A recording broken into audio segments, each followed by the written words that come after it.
And good afternoon, all.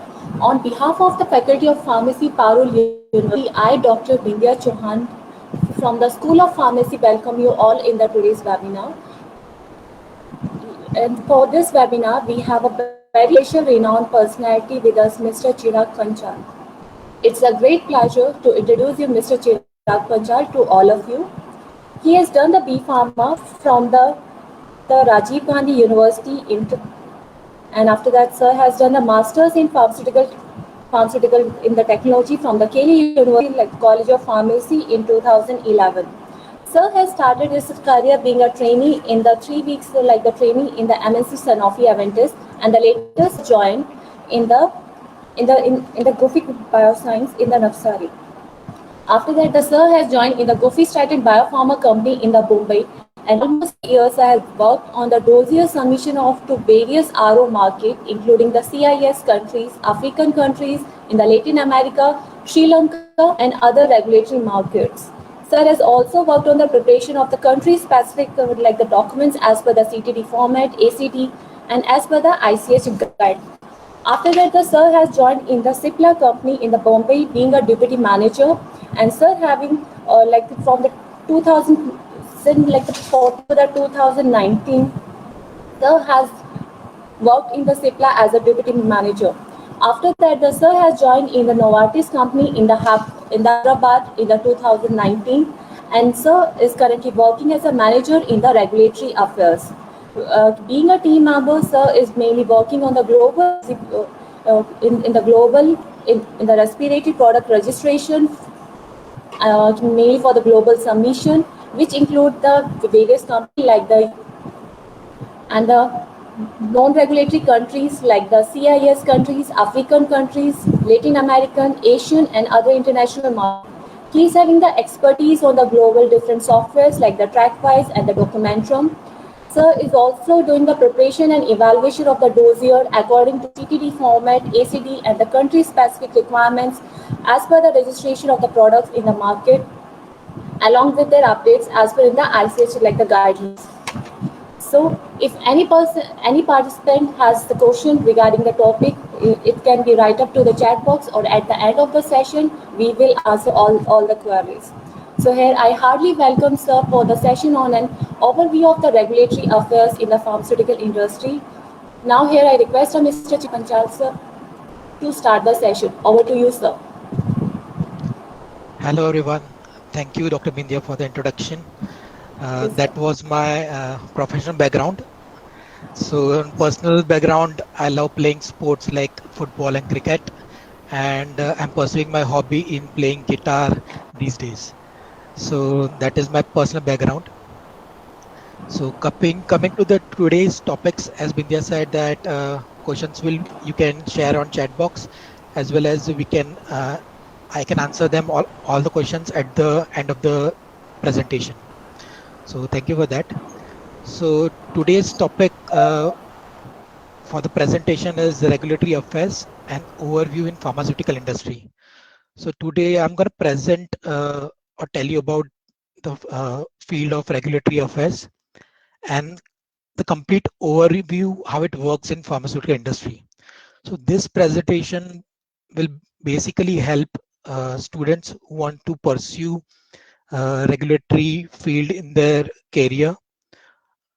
This presentation can also help people who are working in pharmaceutical company in different levels, like in quality control, quality assurance, formulation development.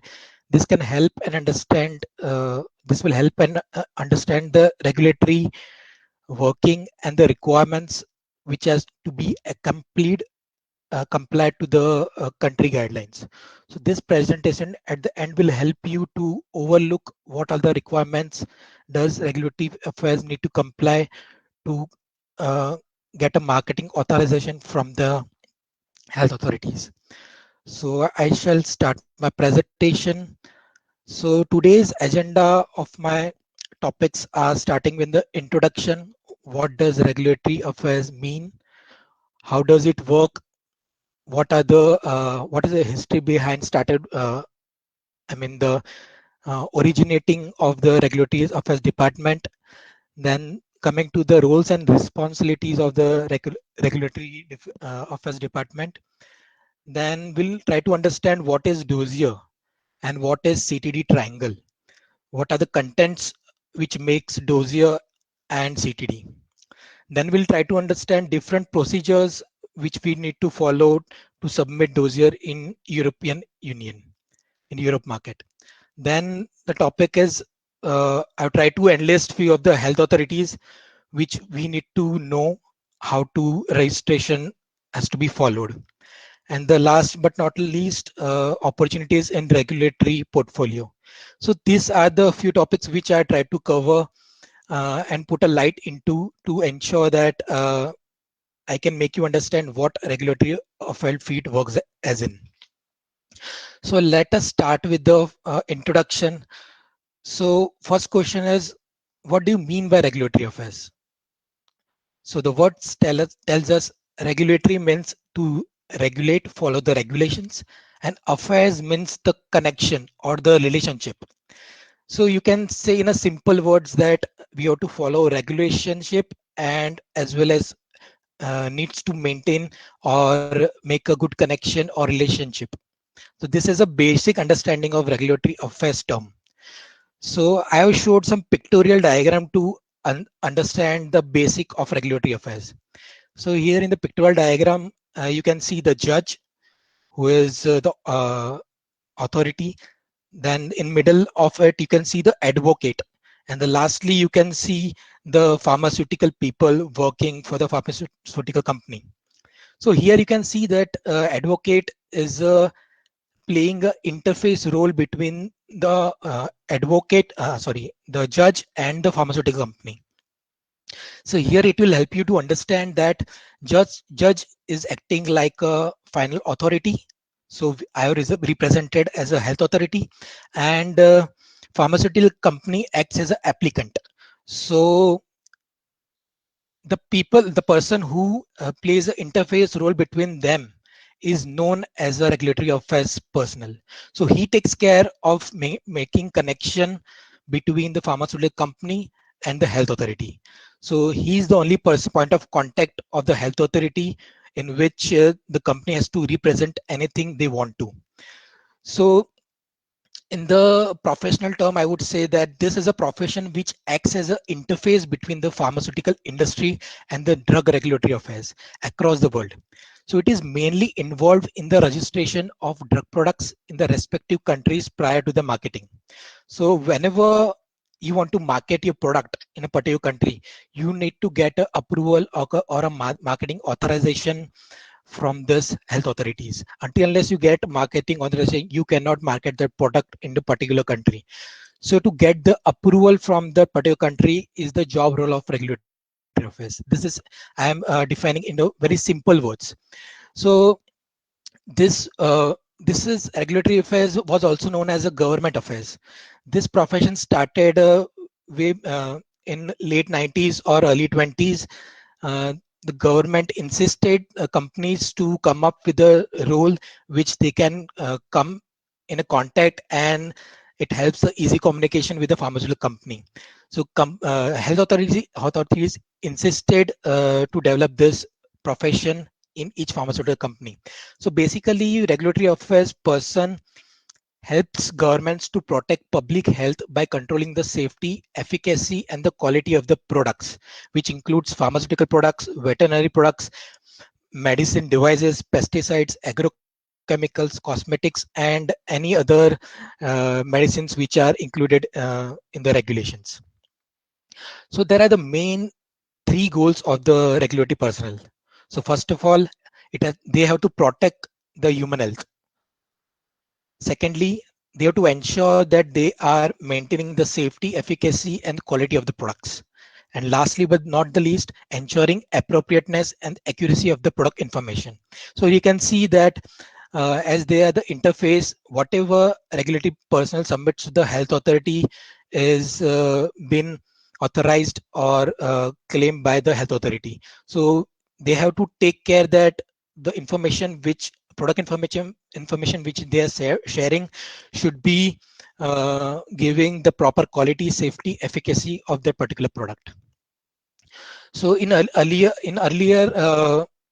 uh, regulatory affairs, the team should was the team concern was only of 2-3 people, but as the regulations are getting stricter, health authorities are learning bit from all the submissions. The regulations are getting stricter day by day, and they are evaluating and analyzing the importance of the quality and efficacy of the product. So therefore the regulations are getting more and more. Regulations are coming out from the different health authorities. So now, if you can see in the MNCs, there's a team of say 300, 400 people working in this department.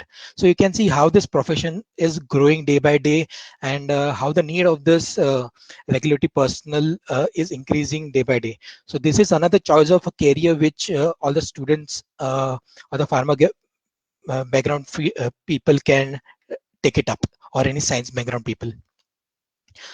So coming to the roles and responsibilities of the regulatory affairs department. So I have enlisted few of the roles which not limited to, but I have tried to enlist a few of the roles which RA needs to take care on a top priority.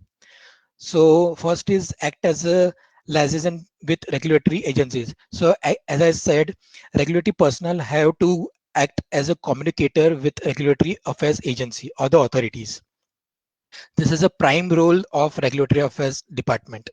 Then second is preparation and submission. So regulatory personnel has to prepare different dossiers and help the dossiers to submit to different authorities. So this is one of the key role of our department, preparing of dossiers and submission. Third is ensure adherence and the compliance with all the applicable guidelines, regulations, and laws.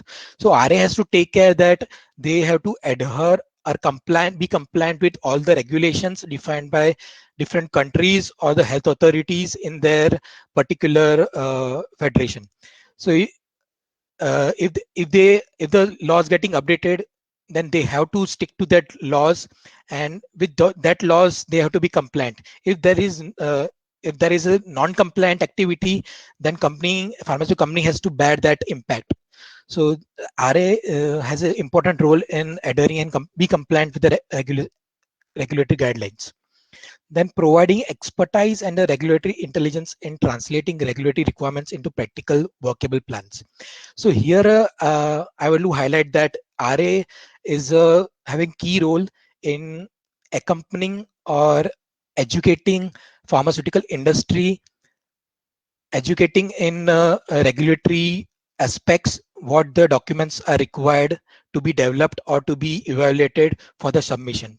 So if the RA is well updated and they keep on updating the pharmaceutical company with the regulations and the documents requirement, company can help RA person to register the document and plan the activities and get the approval as soon as possible.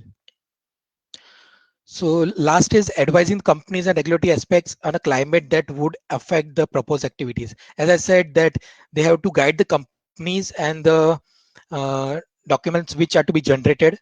So generating the stability in a different climatic zones, it is a responsibility of RA to educate company or the pharmaceutical people in which they can help generating the data for the proposed activities. And coming to keeping track on ever-changing legislations, as I said, that health authority keeps on learning from the different submissions. They keep on updating their regulatory guidelines. So as and when regulatory guidelines are updated, RA person has to take care of it. This whenever it is updated, all the updated knowledge should be shared with the different stakeholders like manufacturing people or the development people. Sorry, so they can learn from it, and they are updated. Then advising on legal and scientific restraints and requirements. So there are some legal documents which are required for the submission country wise, and the scientific restraints. So this document should be taken care by regulatory affairs. Then collecting, collating, and evaluating scientific data. So RA has this important communication uh, role to be played, that they have to collect data from all the stakeholders which involves from drug development to the from the development till the business and marketing related. So this all information has to be collected with respect to the quality, safety and efficacy of the data, and they have to be evaluated at their end, and then they can submit to the health authority after compiling of the dossier. And next point is the submission. So presenting registration documents to the regulatory agencies and carrying out any subsequent negotiations. So this is a very critical role out here. So after any submission is done or before submissions, if there is a what you say, if there is a issue with the regulation, if we are not understanding any regulation or the regulation is not clear in that particular submission, so we can always reach to the health authority about the explanation or any subsequent case or any special case. So in this case, we can always reach to regulatory agency in communicating with them. So they always helps us in what can be done or what steps to be taken to get a or approval or marketing authorization for the products concerned. So yeah, giving strategy and technical advice. So here regulatory person can help in deciding regulatory strategy and the technical advice in giving the query response when received from health authorities. So these are the main key roles which a regulatory person does during submission or during the complete process. So now let us understand the flow of the product approval process. So I have made some small process which will help to understand what is the flow or what is the involvement of RA in this complete process. So here you can see that first is a drug discovery. So drug discovery are done by the scientists. I mean the invention of the new molecule or development of a dosage form. So after drug discovery is done, there is a phase called drug development. So drug development includes the development of drug formulation or deciding the which strength to be registered. These all are taken can by formulation development department, then analytical development department and R&D team. So after the drug development is done at the pilot scale batches, then the manufacture of from pilot scale to exhibit batches are taken care of that particular product. So starting from the drug development, RA plays a critical role out here. So depending on the target country to be registered, the RA gives input to the different departments to help generate the data as and when required or the regulations provided by the health authorities. So these are the aspects in which quality comes apart. So in drug development and the manufacturing, the complete takeover of exit batches can be done. So it is all the documents to be collected with respect to quality. Once the exhibit batches are manufactured, these batches are taken to the clinical trials or bio studies or in vitro in vivo studies. So depending on the registration or type of molecule or a dosage form, this trials or this clinical or uh, data of safety efficacy of the drugs takes place. So here you can see that drug development and manufacturing is a quality part of a drug product, and clinical trials and bio studies are taking part of safety and efficacy of the drug product. So these two are the major roles in which RA has to decide the strategies and give input to the different stakeholders in which they can help to generate the data. So once the data is generated, it's RA who talks with the different department to help collate the data from the different department with respect to safety, efficacy, and the quality of the data. So once this all the data is corrected, it is evaluated at the RA's end, and the compilation of the dossier takes place. Once the compilation of the dossiers is complete, this dossier is submitted to the health authorities. So the health authority evaluates that dossier. If they have any queries, they come back to the applicant, that is pharmaceutical company, via regulatory affairs. So here RA plays a role of communicator between the health authority and the pharmaceutical company. So what happens wherever technical intervention is required from RA helps or RA helps different stakeholders getting information, and they try to give the response to the health authority. Once the response is handed over to health authority, and if a health authority is completely satisfied with the submissions, they give us the approval. So after receiving approval, company is they can market their products into the particular country or the market. So then the launch activity starts, and also the launch activity is taken care by RA as well. I mean, they will be a critical role over that, because in the approval the time till approval, it may happen that there are some changes taken place during the launch. At that time, regulatory people have to define or do the gap analysis for the particular change and notify the health authority. So this was the time till the launch has been done. So after launch, the activities of RA continues. So after launch, the uh, product activities which come to RA is known as a life cycle management of regulatory. So this meaning is they have to take care of all the post approval applications. Post approval application mean if there is a change in with respect to safety, quality, or efficacy of the drug product, they have to notify health authority. They have to notify health authority as filing variations or renewals. So all the updated documents has to be updated with the health authority and and approval should be taken from them. So this cycle continues until the product is in market. So this complete activity is taken care by RA, which is also known as maintaining the life cycle activity of the drug product.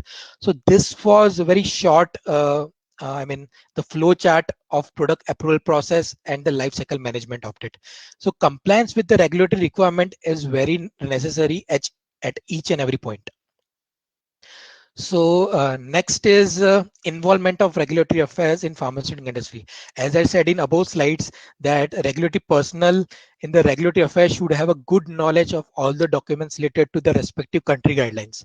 Regulatory affairs should have a very well knowledge about WHO guidelines, ICH guidelines, GMP guidelines, and other regulatory documents which are required as per the country requirement. So they have to be a good they have to build a good relation with all the stakeholders like development team, manufacturing team, quality control team, quality assurance team, clinical team, and a business development and marketing team. You can see now you can see in this complete cycle that regulatory affairs play a keen role in uh, I mean communicating with each and every stakeholders to update information with respect to the safety, quality, and efficacy of the product. So this is the important role what regulatory affairs people take care of. So now let us understand the common terminologies used in the regulatory profession. So here I have enlisted some very few common terminologies which help you understand what exactly it is. So first is DMF. So DMF is nothing but drug master file. So drug master file basically contains the information of a different part materials or the personals or the manufacturing sites. So DMF is basically uh, categorized into 5 types. So DMF type 1 is mainly about manufacturing site facilities and operating procedures and personals. So type 2 DMFs are categorized for the drug substance intermediates, starting materials, or any materials used for preparation of a drug product. So these are all the materials which come under type 2. Now type 3 is categorized into packaging materials. So any materials used for the drug product, I mean for the aluminum foil or a tin, or you can say the particular type of polythene or plastic used, they all should be having the DMH submitted to the health authority. Then fifth category is for excipients, colorant, flavors, essence, etc. And type fifth is FDA accepted reference information disclosures. So these are the 5 types of categories of DMF. So particularly DMF is a submission to the FDA that may be used to provide confidential detailed information about facilities, process, articles used in manufacturing, processing, packaging, and storing one or more human drugs. So basically, these DMF has to be submitted to the FDA, and on return, they do not give the approval, but they give the DMF number to the applicant. So in this case, applicant means the supplier of packaging material, supplier of API, supplier of excipient, colorant, etc. So they receive the DMF number, which can be provided to the drug product manufacturer, and that drug product manufacturer will have to submit the DMF number along with the LOA to the FDA for the review. So whenever the drug product is submitted, FDA will review the DMF as well as the drug product in accordance with the what is the correlation between them and how it is affecting the drug product in general with respect to safety, efficacy, and the quality of the product. So this was all about DMF. Then comes ASMF. What is ASMF? ASF is nothing but active substance master file. So it is a submission made to European drug agencies on a confidential information of API, that is active material. So basically the main difference between the DMF and ASMF is DMF is submitted to US FDA and ASMF is submitted to the European authorities. So I would also add into that DMF and ASF have two parts. One is open part and one is closed part. So open part are shared with the drug product development, which they have to be included in the dossier, and the closed part, which is the personal private information, which are submitted to the health authorities. So whenever drug product submits the uh, drug product, that that time they can review the closed part along with the open part at the time of the review. So this was all about DMF and ASMF. Then comes the CEP. The CEP is nothing but certificate of suitability. So it is a certificate which is issued by Certification of Substances Division of EDQM. When the manufacturer of the substance provides proof that the quality of the substance is suitably controlled by the relevant monograph. So here what happens is when the API manufacturer is manufacturing the material which is in compliance with the European monograph, they can submit the data that they are having the quality matched with the European pharmacopoeia. At that time, European Commission EDQM gives the approval and gives the certificate to the API manufacturer that particular API is falling into the or following the quality of the European pharmacopoeia, and it has that particular CEP number. This CEP number can be used in the dossier reflecting that API which is used in the drug product is equivalent to the quality of the European pharmacopoeia. So next is ICH guidelines. So ICH guidelines, you all must be knowing, it is International Conference of Harmonization of Technical Requirements for Registration of Pharmaceuticals for Human Use. So ICH is categorized into four categories, that is quality, safety, efficacy, and multidisciplinary guidelines. So here it is explained that uh, here it is explained that there are different guidelines with respect to quality, safety, and efficacy. So I believe that all of you should go through this ICH guidelines and how it is categorized into quality. In quality, how the different guidelines they have given for the stability, product development, impurities, and all that. Safety, efficacy with respect to the pharmacokinetics, pharmacodynamics of the product. In efficacy, how the clinical studies to be done. So in ICH guidelines in deep, they have given all these guidelines in agreed by the different countries. So ICH was mainly started by the three countries, that is US, Europe, and Japan, and later on then many countries were involved in uh, with ICH regulations. So coming to the CTD. Now CTD must be the common word used by the regulatory affairs department of the personals. So the CTD stands for Common Technical Document. So in ICH, now let us see, how CTD is and what ICH has to say about CTD document. Now, what is CTD is? CTD is Common Technical Document. So ICH M4 defines about CTD guideline. So CTD was agreed in November 2020 in San Diego, USA. So CTD is nothing but provides an harmonized structure and format for a new product applications. So they have given a particular structure which each and every country has to stick to it. I mean, they have to follow the structure which is provided in the CTD structure. So we will see for a particular structure in the coming slides. Then what is CTD? Yeah. So CTD is a set of specification for application dossier for the registration of the medicines and designed to be used across Europe, Japan, and US and many other countries. So as I said that many countries have adopted the CTD guideline, and they are taking care that all the countries or the applicants have to submit that dossier with respect to CTD guideline. So there are few countries in Asian or Latin American countries which do not follow the CTD. So in these cases, they have their country specific guidelines in which they have designed that dossier should be submitted in a country specific manner. So they have not yet adopted CTD structure, but in a sooner or later they will be adopting this CTD structure as it is growing very fast and it is getting harmonized. So basically, CTD is divided into three categories, not categories, but three parts, I would say. As I said, that CTD is first category is with respect to the quality of the drug product. Second is representing the safety of the drug product. And lastly, it represents the efficacy of drug product.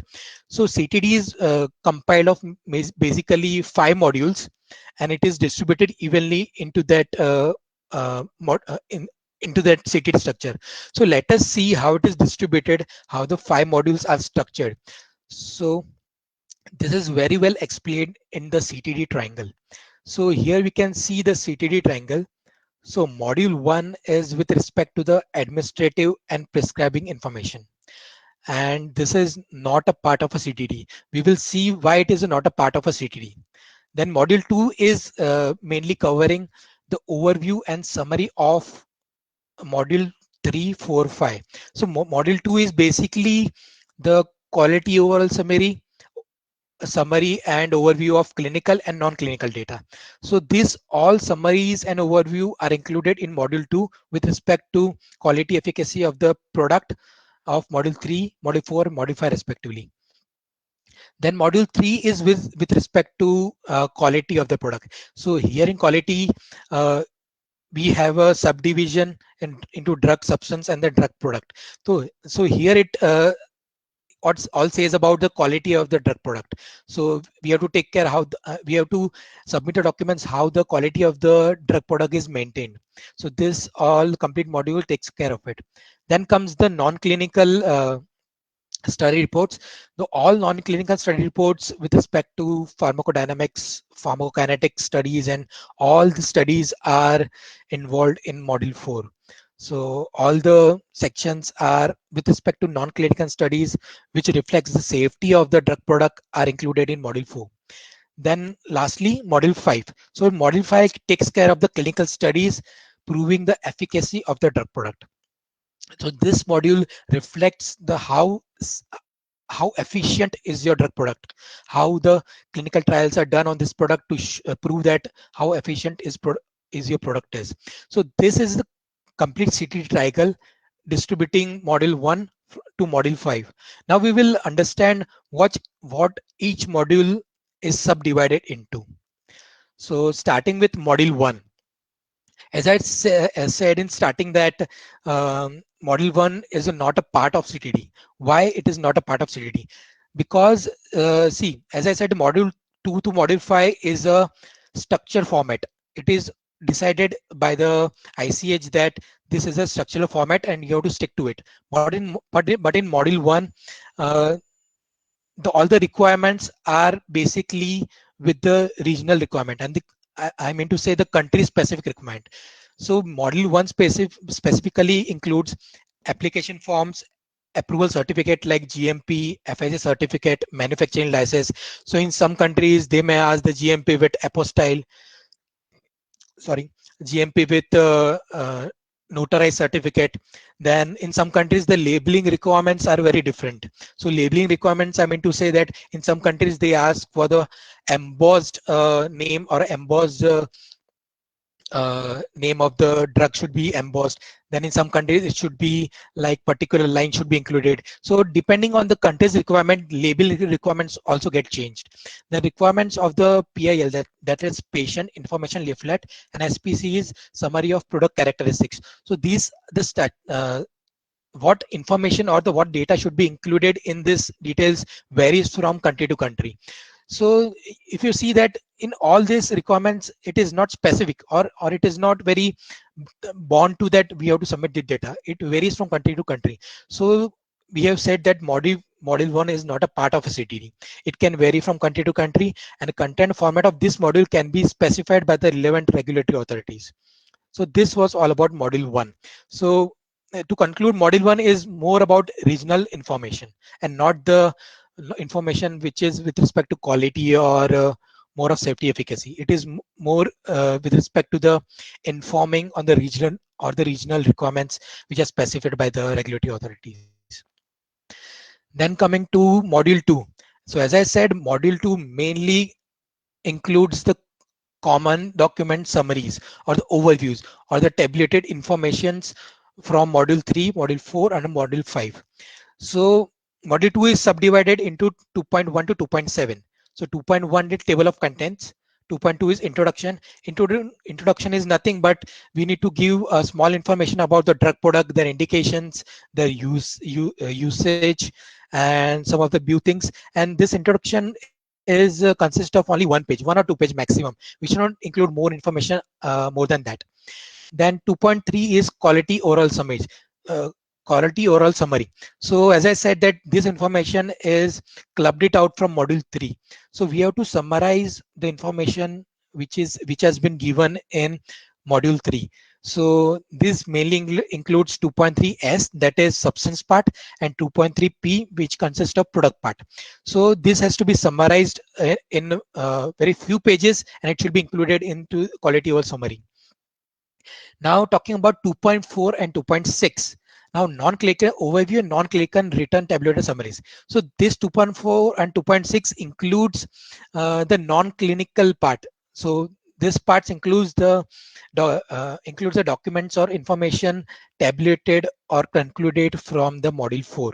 So basically you need to go to overview and share the information with respect to pharmacology, pharmacokinetics, toxicology, and many more studies done with respect to the toxicology studies, carcinogenicity, and all that information should be written in a short way or in tabulative way and should be included into 2.4.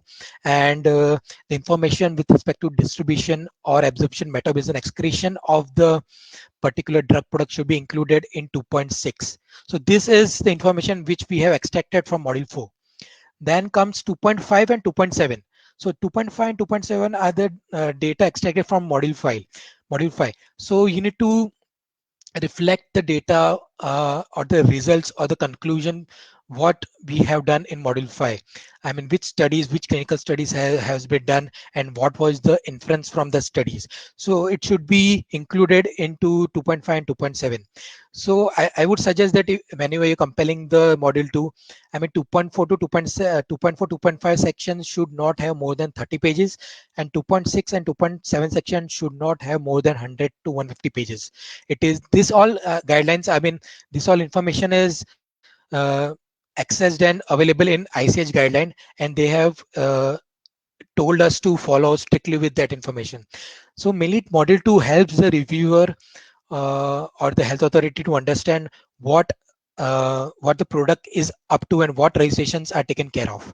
So what information in short you are given in the dossier. So module 2 helps in giving reflection of this information given in deep in module 3, module 4, and module 5 with respect to safety, efficacy, and quality of the product. So this was all about module 3. Now let us learn about sorry. So yeah, there is one more page I have included from the ICH guideline.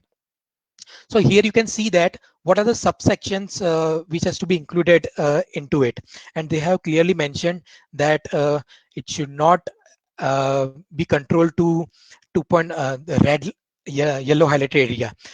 So you should have a given information 2.6 into subsections 2.6.1 to 2.6.7. So you can see that this all information should be included in the dossier. If you submit 2.6 in very short, it won't be accepted. The regulatory bodies accept, I mean, uh, they have an expectation that we should stick to the regulatory guideline, mention that what all information should be gone with respect to M4 guideline. So in which here you can see that they have categorized in a color way, and they have shown that what information and minimum information should be there in the dossier. So yellow information shows that documents ruled out to this level are not considered appropriate. So module 2 is not enough. We should submit module 3 or 2.3.s or 2.3.p. Then pink highlighted is one document may be submitted at this level. So you can always submit 2.3 single as a single document, or as a multiple document can also be submitted. That was a third point. So this was all about module 3. Then coming to the module 2. Now coming to the module 3, this module, as I said, covers the quality of the uh, drug product. So module 3 is also known as CMC. So CMC stands for chemistry, manufacturing and controls. So starting from module 3, we need to divide into 3.1, that is table of contents called TOC. Then it is subdivided into 3.2S. So as I said, 3.2S is a drug substance information which has to be included, taking help of the DMF open part of the API, which is supplied by the API supplier. So basically, drug substance 2.3 is consist of 7 subsections, that is S1 to S7. So I will go through just make you understand what all the information is shared in the section. So S1 includes the general information like, for example, nomenclature, structure, or the general properties of the drug substance, which are included in S1. Then S2 includes the manufacturer details. So manufacturer details meaning that includes the manufacturer name, manufacturing steps, controls of manufacturing steps, then manufacturing development and the validation of the batches manufactured for the drug substance. So this all information is included in S.2. In S.3, we have a characterization of drug substance. So it is basically the elucidation of the drug substance. So how it is elucidation done with using different IR or the gas chromatography or NMR, different ways to elucidate. And in characterization, it also refers to the impurities. The impurities are characterized which are there in drug substance. So these data are included in the S3. So coming to S4, it is a control of drug substance. So how the drug substance is controlled, how the quality of the drug substance is controlled. So basically, quality of the drug substance is controlled by defining the specification of tests which can control the drug substance. So defining the specific test, analytical procedure of particular specifications, validation of the particular and analytical procedures. Then the COA are included in it, characterization of the impurities or justification of specification are included in S.4. Then comes S.5, that is reference standard used to compare with to compare that your quality of the drug substance is maintained. So reference standard which are used are to be included in S.5. Then S6 is a container closure system. It means that what your drug substance is commercialized in. I mean, if it is drug substance, it is packed in polythene bag, and that polythene bag is covered in tin. So this is a complete container closure system of the drug substance. So here polythene bags as a primary packaging material because it's in contact with the drug substance. So that acts as a primary packaging material, and over the layer of polythene bag, the tin acts as a secondary packaging material. So this is the all about container closure system. And lastly, it is the stability. So you have to define that your product or drug substance is stable, and drug API manufacturers should define that product is stable, and they give the retest of the period or the expiry date of the period. So that was all from the drug substance part. Now let us understand the drug product part. So this is also the quality portfolio of drug product part. So here the subsections are from P1 to P8. It is well defined and we need to follow these sections only. So in P1 part, it is described as a composition of the formulation. So here you need to give the complete formulation unit wise tablet. So this includes the API or the excipients used per tablet or per injection or per injectable. So this defines per unit of the formulation of the drug product.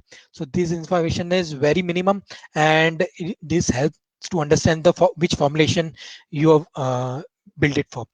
Then P2 is pharmaceutical development. So in this completely the how your product was developed in the pharma by the formulation department team, all the information should be captured over here. Now ICH Q8 guidelines talks about pharmaceutical development guideline. So in that guideline they have completely expressed that what all parameters should be included in the pharmaceutical development report.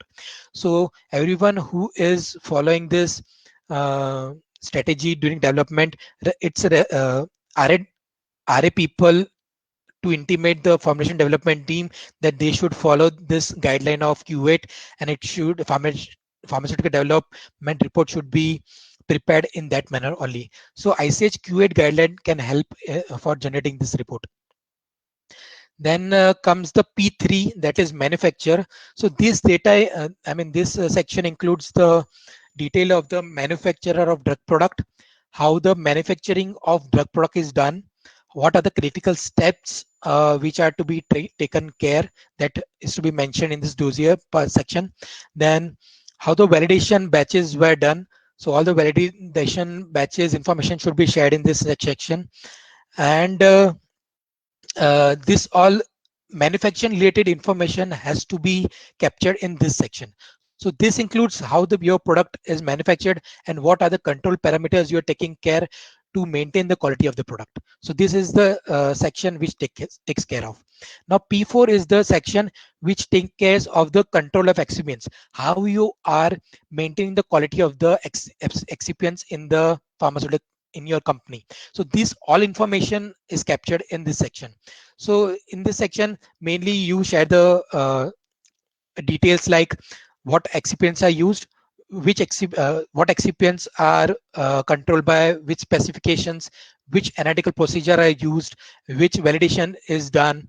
CU certificate analysis can be shared that product which are used in exhibit batches are well controlled manner, and all the excipients used are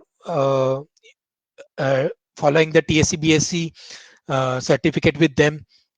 See, so all the information with respect to the quality of the excipients are included in this section. Then comes the control of drug product. Now this section talks about controlling the quality of the drug product. So here how your drug product is controlled.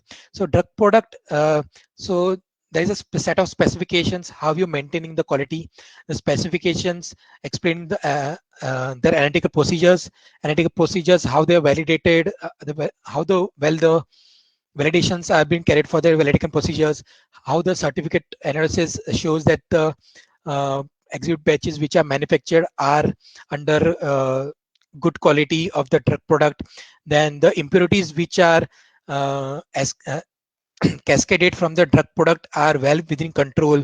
These all parameters are captured in control of drug product. So this basically controls your drug product information. Now P6 is as it was in drug substance. So we have to give the information what all the reference standards were used during the validations, or which reference standards you're using in a daily basis to compare with how how your daily batches are compliant with the quality of the drug product. So this information have to be shared in P6, giving the reference standard information in this section. Then comes the P7, that is container closure system, and this last is stability. The container closure system is nothing but the how the your product is packed. I mean, if it is in alu blister or in if it is injectable, then in vial. So this all information has to be shared in P7 section. Then P8 section talks about stability. So this stability information has to be generated of the from the exhibit batches. So for example, in instance that if you want to submit in some African countries, then you have to generate a stability of 3075. 30 is the degrees Celsius and 75 talks about humidity. So if you're submitting in US, then 2560 data has to be submitted. If it is a refrigerator product, then you have to submit data of 2 to 8 degree. So this product stability, if it is stable in that particular environment or not, this section talks about that. So this was all about 3.p section.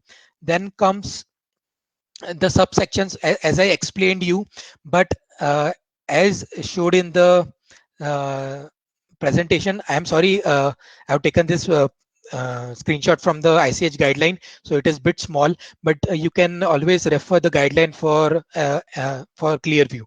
So this explains that how the sections are subdivided and it has to be followed for the dossier submission. So I recommend all of you to follow this, go through this ICH guideline M4 to understand how it is structured.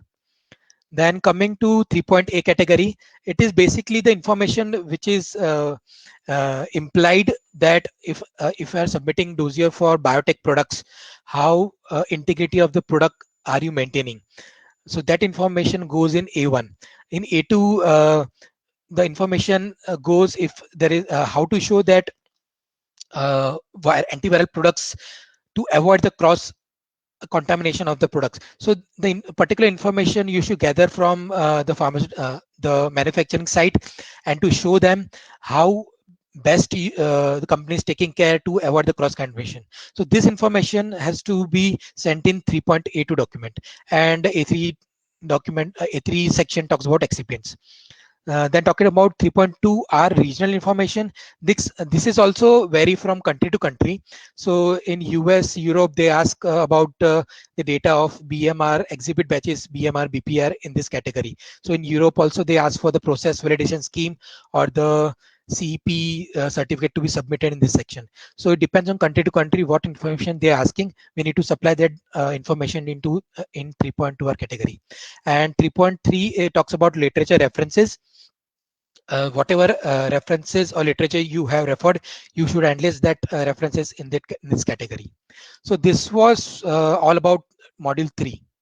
Now coming to module 4, as I told about, this is information uh, about safety of the product, what the non-clinical data has to be submitted with respect to the drug product. So module 4 is categorized into 4.1 is table of contents, 4.2 is study reports with respect to non-clinical of the data. So study reports includes the toxicologicity, carcinogenicity, mutagenicity, genotoxicity, all the data in deep, and it should be included in the study reports. Coming to the 4.3 is a literature reference used to generate the study reports, whatever it is used. Then coming to module 5. Okay, so this section is talks about the subsections which are given in module 4. So all the subsections has to be followed strictly as given in CTD guideline. So you can follow this on a ICH M4 to refer in deep. Then last is module 5. So it talks about the efficacy of the product. So now this category, this M5 is categorized into 5.1 to 5.4. So 5.1 as I said is a table of contents. 5.2 gives the information of what clinical trials are done. So only the study name should be included in this. So 5.2 categorizes only of 1 or 2 pages, only showing the what information, what clinical study is done. 5.3 shows the complete clinical study done, trials done with respect to the efficacy of the drug product. So complete clinical study should be study report should be submitted in 5.3 section, and 5.4 is the literature references used to generate the clinical studies. So this was all about CTD structure. So during compilation of the dossier, RA personnel follows this guideline very strictly. If any of such it is not followed, you can user can get rejected, or you can get a RTR in US that dossier is not approved or rejected by the health authority. So you must take care that all the information asked in a city structure should be followed. So this is also one of the screenshot you can go through an ICH guideline. I won't go in deep. Then I have enlisted some of the important points which I have taken from M4 guideline. So these are very basic, very simple points, but rather very important during submissions. So first is pagination and segregation. So pagination and segregation talks about that you need to give the page number to each and every document submitted to the health authority, or each and every subsection, or the modules which are submitted to the health authority. So you must take care that all the pagination or the page numbers are given to the particular each and every document. Segregation means the flow of the sections or subsections should be uniform. I mean, for example, in 3 to P section, P2 should not come first. P1 should come first and followed by P2. It should not be P2 or if you're submitting P2 and after that P1. No, you should submit P1 and then P2. So the flow of the dossier should be very strictly followed. Then the table of contents, as I said that every module has a table of contents page which has to be submitted by default. So 2.1, 3.1, 4.1 and 5.1 are the pages of table of contents which has to be followed and which has to be submitted. Then last but not the least, header and footer. So this is very important, but as you said that there are so many subsections, reviewer can get confused. So maintaining and following the header footer can help reviewer review the particular sections in very definite way. So header footer should be included, and the particular information, minimal information should be included in the header, like product name, what is the section of, I mean, if it is a module 2, which module, which subsection is module included. So that information should be included in the header, which will help reviewer to easily review, and of course he will not get irritated. So that was all about M4 guideline. Now let us see what are the different procedures followed in EU. So basically, as you know that there were 28 member state countries included in the European Union, but after the Brexit, UK has exited the European Commission, and now there are only 27 member states in the European Commission.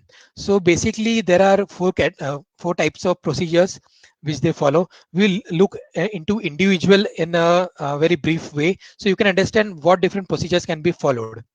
So first is centralized procedure. So what is centralized procedure?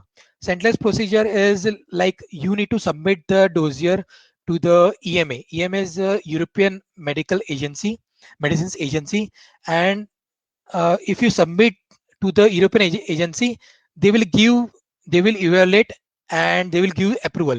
So once you get the approval in a centralized procedure, you can market that product in any European country.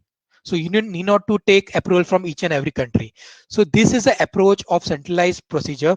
So if you want to go for this procedure, you you need to select any of the drugs only. I mean, this is applicable for the few of the drug products. For example, if your drug product is with respect to genetic engineering product, I mean with respect to the field of biotechnology, genetic engineering, or if your products are with respect to, or your molecules are for treating diseases like HIV, cancer, neurodegenerative diseases. If your molecules categorize into this of the diseases, or the orphan drugs like rare diseases, you can file or get approval filing by a centralized procedure. In this way, you can get a quick approval, and medicines can help many people in European in one go. So basically, this is, as I said, it is assessed by EMA, and the marketing authorization is granted by European Commission. Uh, so the assessment time, to the minimum, they take around 2 to 10 days. It can be more than that, depending on the criticality of the product, plus the time taken by European Commission to give the approval. So this was a centralized procedure.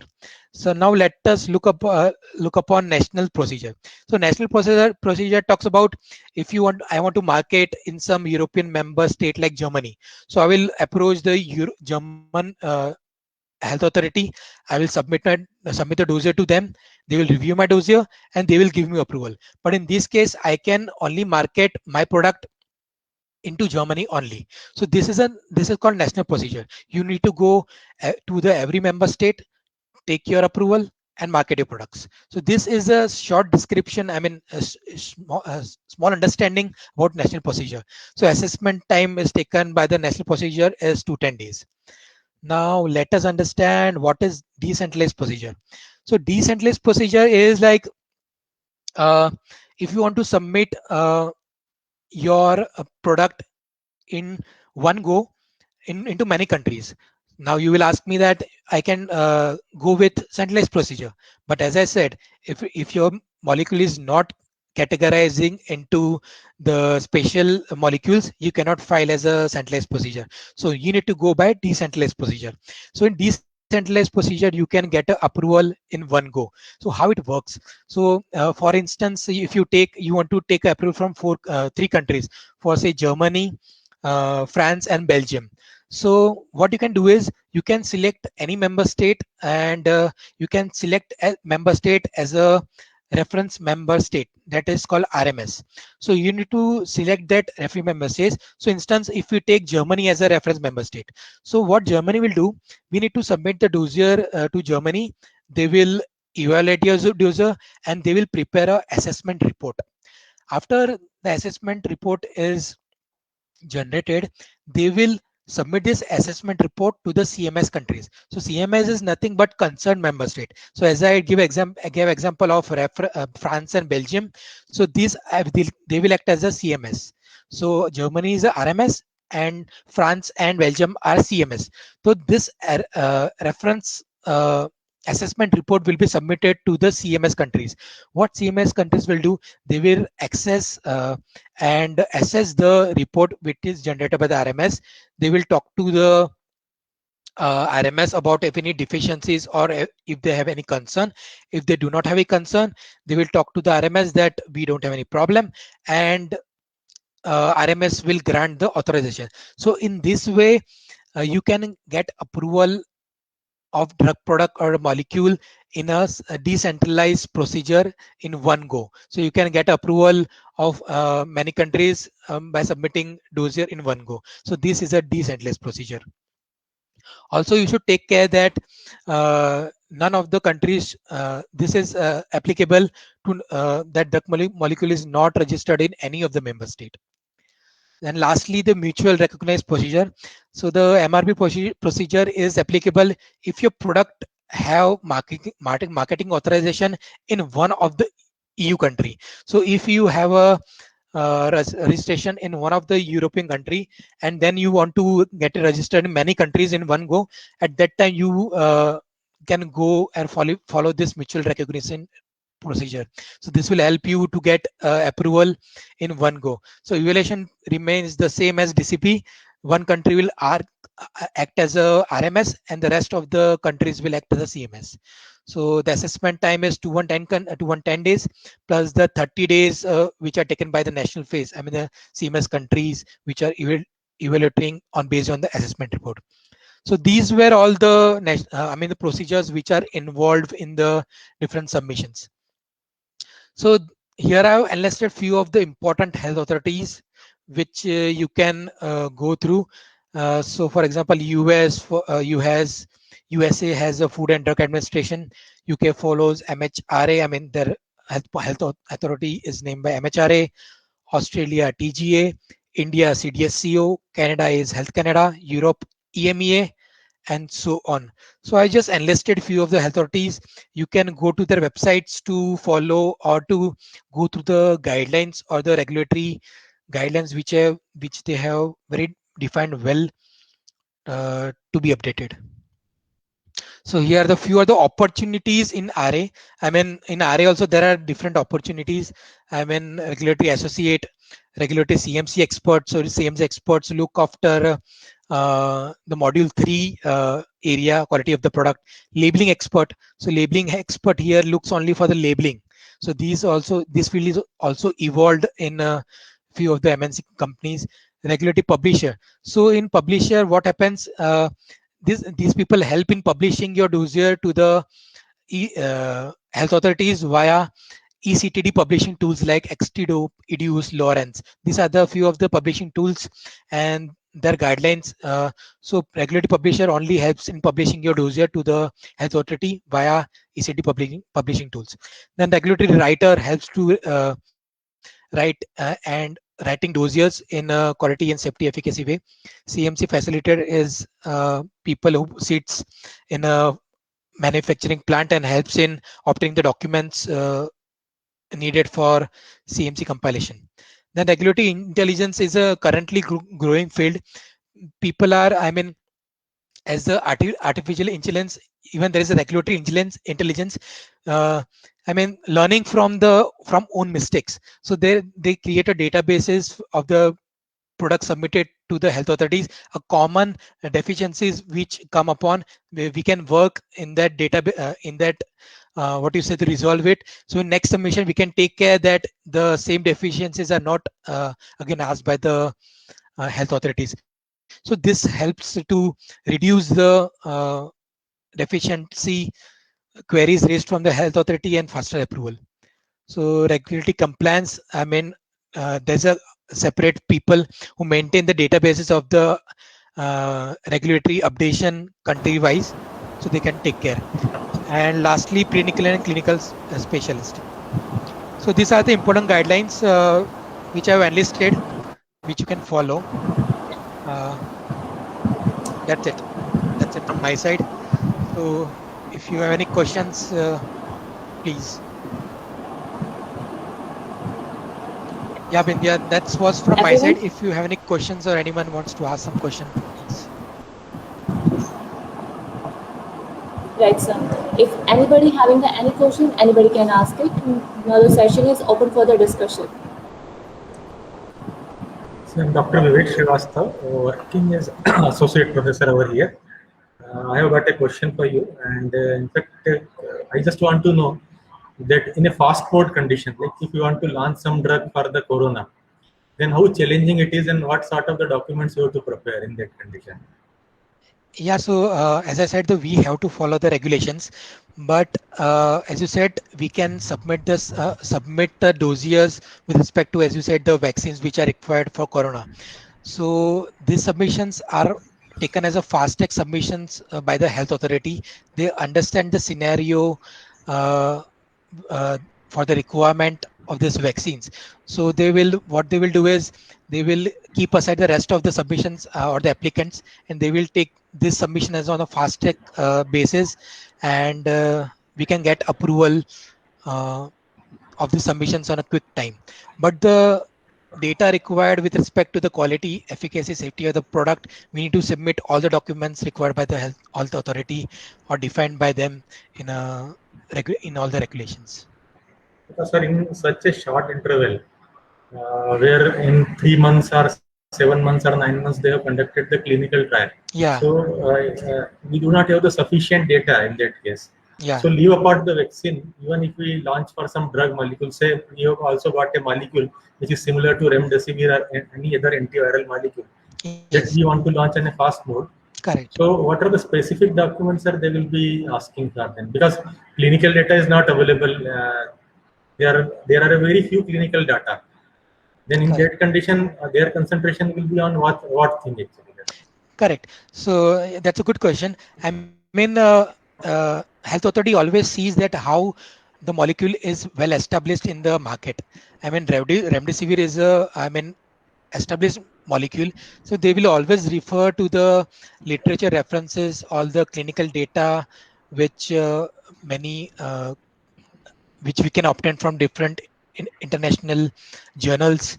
So we can always show this all this data collated from different journals, and we can always prove that in a dossier that not defining or not doing clinical data will also be okay, standing your justification on the clinical data or the non-clinical data references which we share during the submissions. So but your data should always speak about your molecule. I mean, it should say that your product is well safe or well efficient for the particular indications which are showing. Sir, is there any other way suggested by the US FDA or EU Union that we can apply in a fast track mode? No, the fast track approval is only the way which we can go through. But I can assure you that if it is going into fast track approvals, the time taken will be very less. I mean, it can take around less than 2 to 3 months as well, depending on the documents which you submit. So it depends health authority to health authority. But as such, there are no guidelines for this fast track mode. Then. No. It will be on a random basis only, sir. Yes, Okay, absolutely. okay. Thank It you. depends. It depends on case to case studies what we are submitting. Okay. So it depends on molecule to molecule as well, what we are submitting. So I cannot generalize your answer saying that only this document should be submitted or only this data should be submitted. So there is no defined guideline on that we should only submit particular documents. Okay. Thank you very much. Thank you, Vivek.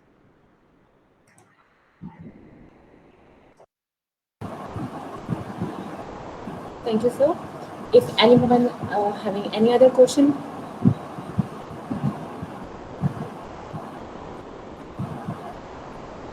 okay.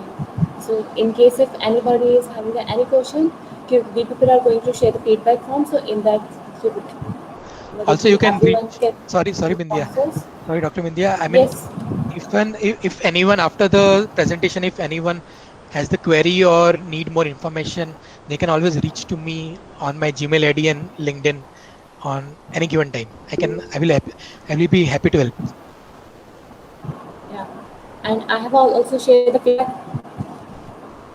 form link. If anybody has to having any query or anything, you can approach us for that. Sir, thank you so much for giving us such an enlightenment, like such an informative presentation on the regulatory affairs and the guidelines, and the covering all the topics like related to the regulatory affairs, like how the flow of the product approval process, in involvement of the regulatory affairs in pharmaceutical industry, all the CTD triangles, and explaining all the modules in one by one. It is like an endless to do the discussion on that, but you have keep done in such a small presentation. Thank you so much for that, sir. Now, sir, as a token of appreciation from the family of the Parul University, we would like to facilitate you with an EASE certificate. So, with your permission, I would like to share my screen Sure, if you allowed me. sure. Okay. Thank you, sir.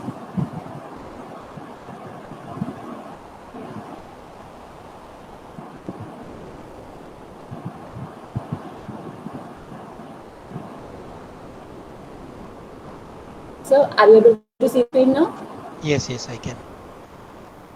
Yes, sir. This is the certificate for you. And sir, it has been a pleasure to have you with us all here in my presentation today, sir. And All maybe, pleasure was mine, Dr. Bindia. Thank you, yes, sir. Dr. Lalita and Dr. Bindia, for inviting me and helping me to share my knowledge about regulatory affairs.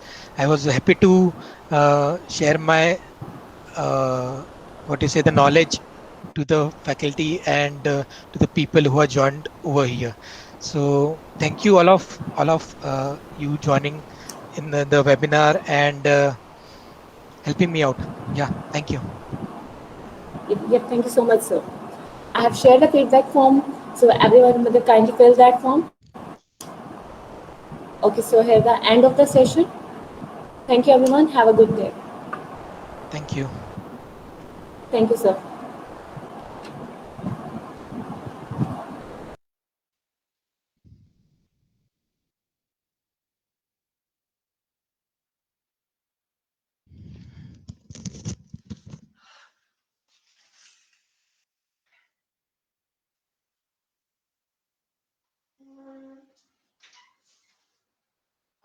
Yeah.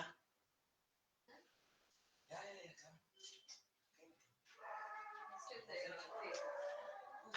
Even like it. अच्छा.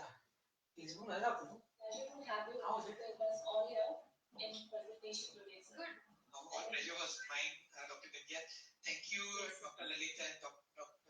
Vidya, for inviting me and helping me to share my knowledge about regulatory affairs. I was happy to share my the knowledge to the faculty and to the people who are joined over here.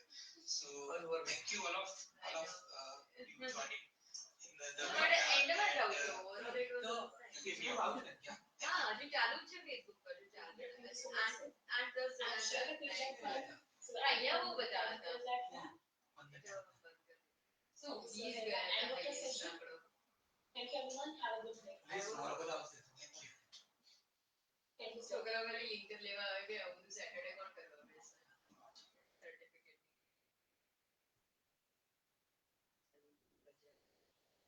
ये maximum અહીંયા maximum 8 હતા